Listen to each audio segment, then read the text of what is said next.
Hello everyone, I am Deepak Datta. Welcome to this channel Deepak Datta Maths. कल के class में हमने probability के कुछ कंसेप्ट देखे थे कि favourable outcome, total favourable outcome, इनको हम कैसे डिफाइन करते हैं या फिर कैसे चूज़ करते हैं। दूसरा हमने नंबर ऑफ इवेंट्स के रिलेटेड हमने कुछ पढ़ा हुआ था कि इवेंट्स डिफाइन किस तरह से किया जाता है, कौन कौन से टाइप ऑफ इवेंट होते हैं। और मोस्ट इम्पॉर्टेंटली हमने एक देखा था कॉम्प्लीमेंट्री इवेंट, जिसमें हमने डिस्कस किया था probability of any event E plus probability of complement of that event E is equal to 1। आज के क्लास में हम देखेंगे डाइस रिलेटेड कंसेप्ट, जो कि बहुत ज़्यादा इंपॉर्टेंट होते हैं। अब डाइस होता क्या है? डाइस जनरली हम सबने लूडो खेला हुआ है। लूडो में इस तरह के रहता है डाइस, जिसे हमने देखा हुआ है डाइस को। अब डाइस में होता क्या है? डाइस दो तरह के आ जाता है। एक होता है जनरली एक स्टैंडर्ड डाइस,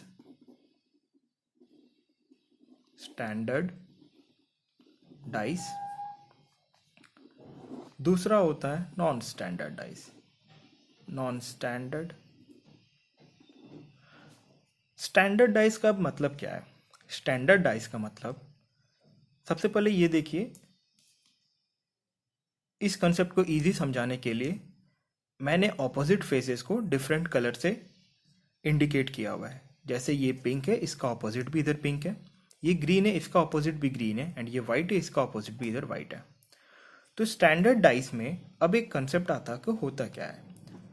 ऑपोजिट फेस जो भी है ना, उसमें जो भी नंबर इंडिकेट किए गए हैं, उन सबका समेशन अगर 7 आए तो वो डाइस हमारा स्टैंडर्ड डाइस होता है।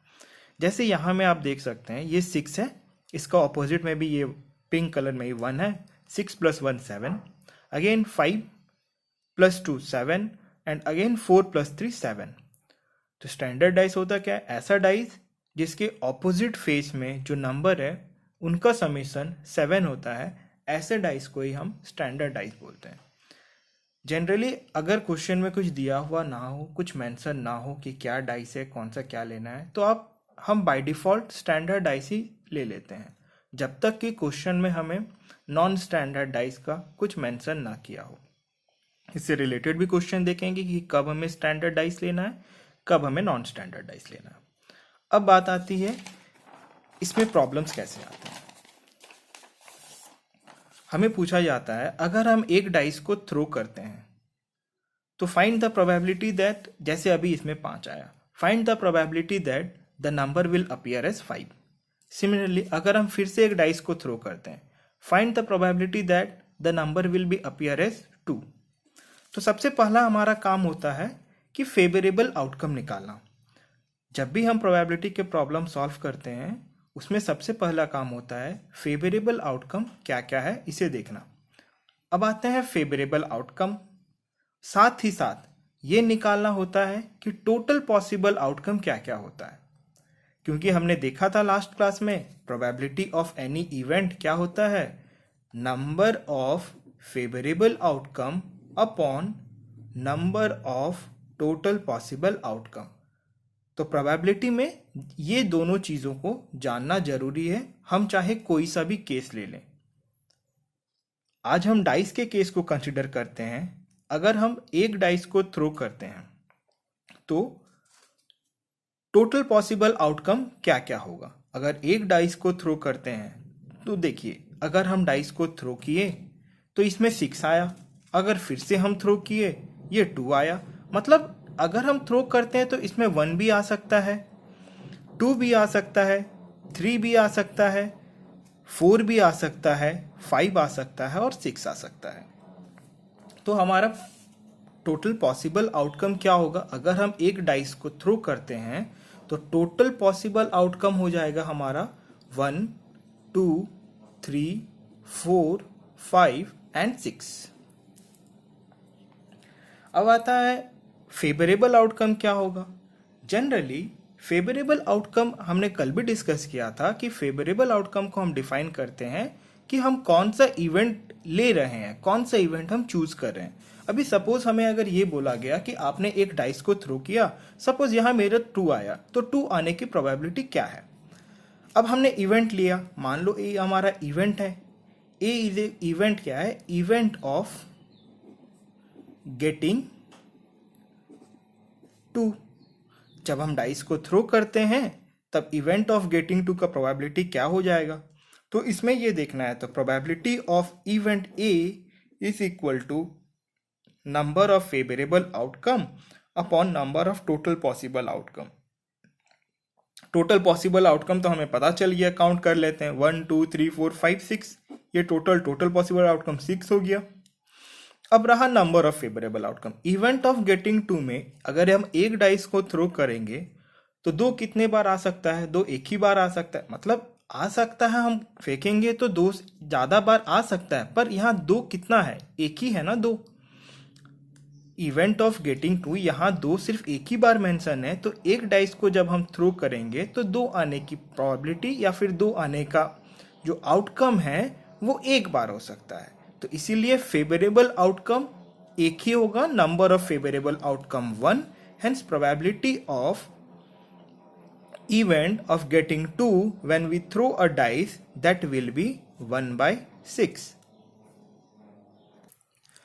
अब बात करते हैं 2 डाइस के थ्रो करने की। एक डाइस का हमने देखा, अब बात करते हैं 2 डाइस के थ्रो करने की।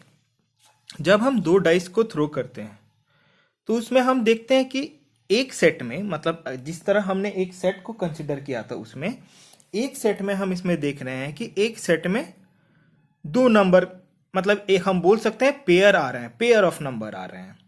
तो इसमें भी हमारा क्या होता है, अगर हमने इस तरह जैसे थ्रो किया 2 डाइस को, यहाँ क्या हुआ, 5 and 5 आया, तो क्वेश्चन एग्जामिनर पूछता है कि find the probability that the number appear has sum 10, और ये बोल सकता है कि नंबर अपीयर जो होगा वो उसका सम हमेशा 11 होगा या फिर 12 होगा। दूसरा चीज, अगर हम ऐसा थ्रो किए तो वो ये पूछ सकता है कि सम प्राइम नंबर होगा या फिर सम कुछ एक पर्टिकुलर नंबर वो दिया रहेगा। तो सबसे पहले ये सारा कुछ तो निकाल लेंगे हम, लेकिन सबसे पहले हमें जरूरत क्या है, हमें जरूरत है टोटल पॉसिबल आउटकम की। जब हमने एक डाइस को थ्रो किया था तो हमने देखा था कि टोटल पॉसिबल आउटकम हमारा 1 2 3 4 5 6 है। सिमिलरली जब हम ये 2 डाइस को थ्रो कर रहे हैं तब हमारा टोटल पॉसिबल आउटकम हम ये कैसे लिखेंगे। जब 2 डाइस को थ्रो करते हैं, देखिए टोटल पॉसिबल आउटकम कुछ भी हो सकता है पेयर में, आइदर 1 1 हो सकता है और 1 2 हो सकता है और 1 3 हो सकता है। सिमिलरली हम देखें तो 1 4 हो सकता है, 1 5 हो सकता है एंड 1 6 हो सकता है। ये हुआ सेट 1, मतलब अगर इस 2 हमारा डाइस है, अगर इस डाइस को फिक्स करें और इस डाइस के नंबर को हम काउंट करते रहें तो हमारा 1 2 1 3 1 4 1 5 1 6 आएगा। ऐसे ही हम क्या करते हैं, टोटल पॉसिबल आउटकम को लिखने के लिए हम ऐसे एक 6x6, एक 6 रो और एक 6 कॉलम बना लेते हैं।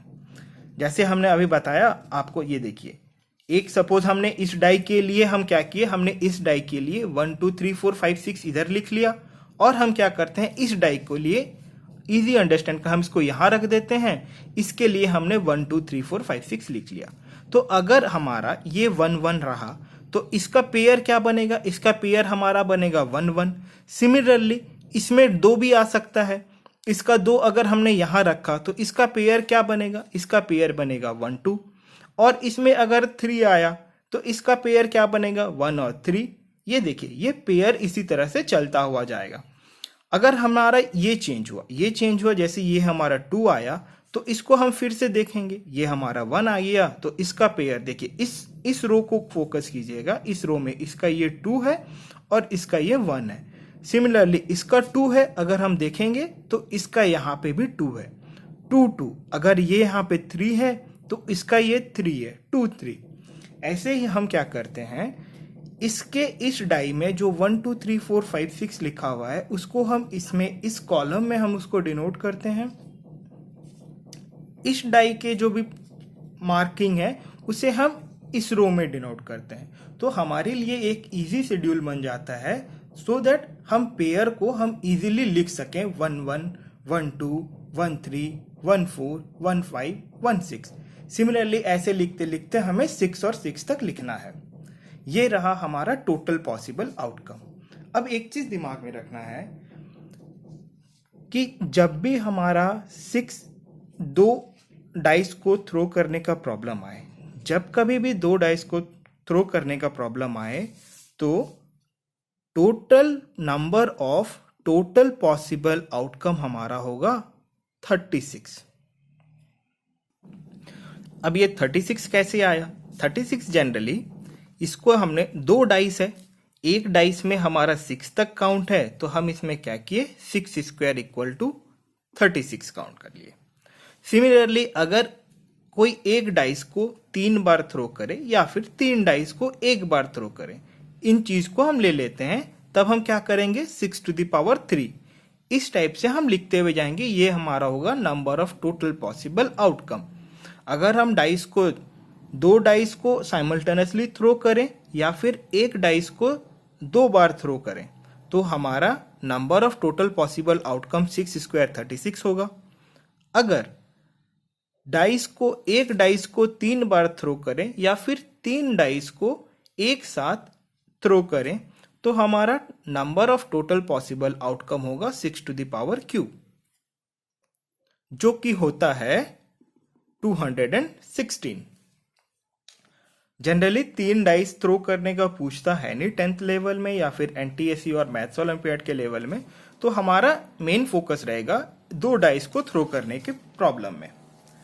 अब हम ये देख चुके हैं कि जब हम 2 डाइस को थ्रो करते हैं हमारा टोटल पॉसिबल आउटकम ऐसे लिखा जाता है। हम ऐसे करके हम हमारा टोटल पॉसिबल आउटकम को लिख सकते हैं। अब आते हैं प्रॉब्लम में। प्रॉब्लम में हमें बोला है 2 dice are thrown simultaneously. What is the probability that sum of the number appearing on the dice is 7, a prime number, and 1? Let A is the event of getting the sum of number 7। तो हमारा सम क्या क्या 7 होगा? अब देखिए इसमें 7 में अगर हम ये देखें, मार्क कीजिएगा, अगर हम इसको ऐड करें तो क्या होगा 1 + 1 2 होगा, 2 + 1 + 2 3 होगा। ऐसे ही हमें ये देखना है कि कौन से पेयर को सम करने पर नंबर 7 आएगा। तो जनरली आप यहां से देख सकते हैं ये हमारा एक पेयर है जो कि हमें 7 देगा। 6 + 1 7, यहां आएगा 5 + 2 7, यहां आएगा 4 + 3 7, अगेन यहां आएगा 4 + 3 7, यहां आएगा 5 + 2 7 एंड अगेन यहां आएगा 6 + 1 7। तो हमारा टोटल पॉसिबल आउटकम क्या क्या होगा? यहां में हम जानते हैं कि number of total possible outcome is equal to 36, क्योंकि हमने 2 डाइस को साइमल्टेनियसली थ्रो किया है।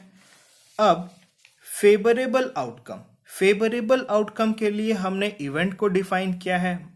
ये हमारा कोई एक इवेंट है जिसको हमने डिफाइन किया हुआ है। तो हमारा फेवरेबल आउटकम क्या हो जाएगा? हमारा फेवरेबल आउटकम होगा, देखिए इससे हम फेवरेबल आउटकम निकाल सकते हैं। जनरली हम जो इवेंट कंसिडर करते हैं ये होगा 1 2 3 4 5 6। तो इसको अगर हम पेयर में लिखें 1 6 2 5 3 4 4 3 5 2 एंड 6 1, ये हो गया हमारा फेवरेबल आउटकम। अगर हम ये लिखें नंबर ऑफ फेवरेबल आउटकम, तो इसमें क्या करेंगे, हम काउंट कर लेंगे 1 2 3 4 5 6। अब प्रोबेबिलिटी ऑफ इवेंट ए क्या होगा 6/36, जिसमें 6 क्या है, 6 है हमारा नंबर ऑफ फेवरेबल आउटकम और 36 है number of total possible outcome. तो इसको हम लिख सकते हैं 1/6।